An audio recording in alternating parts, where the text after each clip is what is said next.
अस्सलामुअलैकुम दोस्तों, कैसे हो आप लोग। उम्मीद करती हूँ आप लोग खैरियत से होंगे। दोस्तों, हमारा आज का वाक़या है सूरह हज पहला रुकू। सूरह हज का पहला रुकू आज हम जानेंगे। वीडियो शुरू करने से पहले अगर आप हमारे चैनल पर नए हैं तो चैनल को कर लीजिए सब्सक्राइब। बिस्मिल्लाहिर्रहमानिर्रहीम। सूरह हज मदीना में उतरी। इसमें 78 आयतें, 10 रुकू है। अल्लाह के नाम से शुरू जो बहुत मेहरबान रहमत वाला है। सूरह हज हजरत इब्न अब्बास और मुजाहिद के कौल के अनुसार मक्का में उतरी।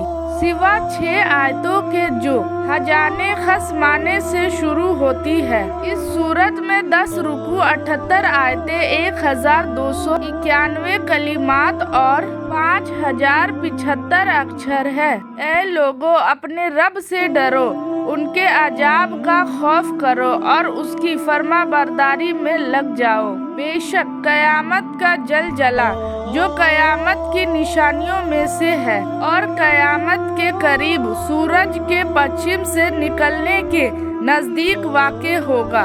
बड़ी सख्त चीज है। जिस दिन तुम में से देखोगे हर दूध पिलाने वाली उसकी दहशत से अपने दूध पीते को भूल जाएगी और हर गाफिनी यानी गर्व वाली उस दिन के हाल से अपना काब डाल देगी। गर्व गिर जाएंगे और तू लोगों को देखेगा जैसे नशे में है, और वो नशे में ना होगा बल्कि अल्लाह के अजाब के खौफ से लोगों के होश जाते रहेंगे। मगर यह कि अल्लाह की मार करी है, और कुछ लोग वो है कि अल्लाह के मामले में झगड़ते हैं जाने बुझे और हर शरका शैतान के पीछे हो लेते हैं। ये आयत नजर बिन हारिस के बारे में उतरी जो बड़ा ही झगड़ालू था और फरिश्तों को खुदा की बेटियां और कुरान को पहलों के किस्से बताता था और मौत के बाद उठाए जाने का इनकार करता था, जिस पर लिख दिया गया है कि जो इसकी दोस्ती करेगा तो यह जरूर उसे गुमराह कर देगा और उसे दोज़ख के अजाब की राह बताएगा। शैतान के अनुकरण के अनुसार बताकर दोबारा उठाए जाने वालों पर हुज्जत कायम फरमाई जाती है।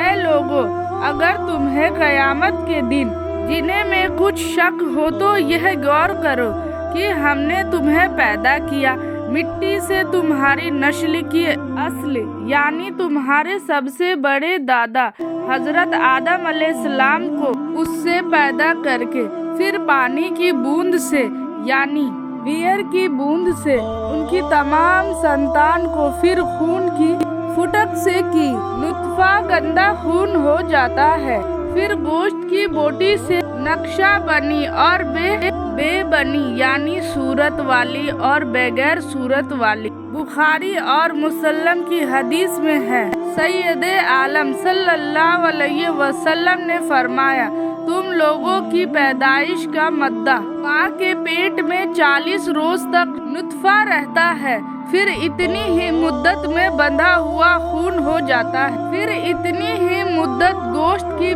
बोटी की तरह रहता है, फिर अल्लाह ताला फरिश्ता भेजता है जो उसका रिज्क, उसकी उम्र, उसके कमर, उसके बुरे या अच्छे होने की लिखता है, फिर उसमें रूह फूंकता है। हदीस। अल्लाह ताला इंसान की पैदाइश इस तरह फरमाता है और उसको एक हाल से दूसरे हाल की तरफ मुंतकिल करता है। ये इसलिए बयान फरमाया गया है ताकि हम तुम्हारे लिए निशानियां जाहिर फरमाएं और तुम अल्लाह की भरपूर कुदरत और हिकमत को जानो और अपनी पैदाइश की शुरुआत के हालात पर नजर करके समझ लो कि जो सच्ची कुदरत वाला बेजान मिट्टी में इतनी इनकलाब करके जानदार आदमी बना देता है, वो मरे हुए इंसान को जिंदा करे तो उसकी कुदरत से क्या दूर है। और हम ठहराए रखते हैं माओ के पेट में, जिन्हें चाहे एक निश्चित मियाद तक यानी पैदाइश के वक्त तक, फिर तुम्हें निकालते हैं बच्चा, फिर तुम्हें उम्र देते हैं, इसलिए कि तुम अपनी जवानी को पहचानो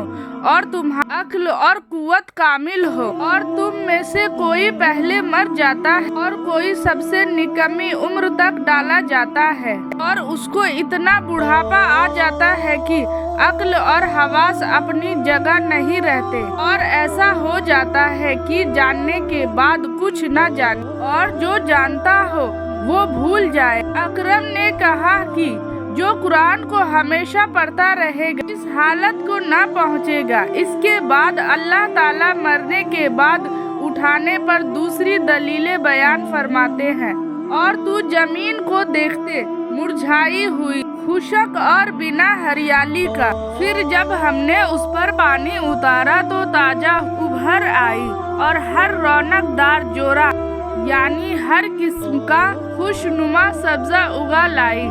ये दलीलें बयान फरमाने के बाद निष्कर्ष बयान फरमाया जाता है, ये इसलिए है कि अल्लाह ही हक है, और यह जो कुछ जिक्र किया गया आदमी की पैदाइश और सूखी बंजर जमीन को हरा भरा कर देना उसके अस्तित्व को हिकमत की दलीलें हैं।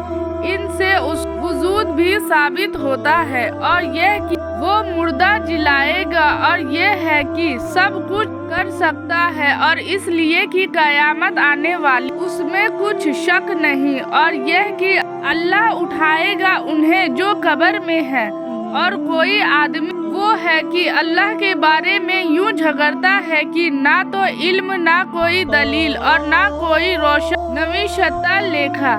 ये आयत अबू जहल वगैरह काफिरों की एक जमाअत के बारे में उतारी जो अल्लाह ताला की सिफात में झगड़ा करते थे और उस तरफ ऐसे गुण जोड़ा करते थे जो उसकी शान के लायक नहीं। इस आयत में बताया गया है कि आदमी को कोई बात वगैरह जानकारी और बिना प्रमाण और तकर के नहीं कहनी चाहिए, खास करके शाने इलाही में, और जो बात इल्म वाले के खिलाफ बेइल्मी से कही जाएगी वही झूठ होगी। फिर उस पर यह अंदाजा की जो दे और घमंड के तौर पर हक से अपनी गर्दन मोड़ते हुए ताकि अल्लाह की राह बहका दे और उसके दीन से फिर उसके लिए दुनिया में रुसवाई है। चुनाचे बद्र में वो जिल्लत और खवारी के साथ मारा गया, और कयामत के दिन हम उसे आग का अजाब चलाएंगे और उसे कहा जाएगा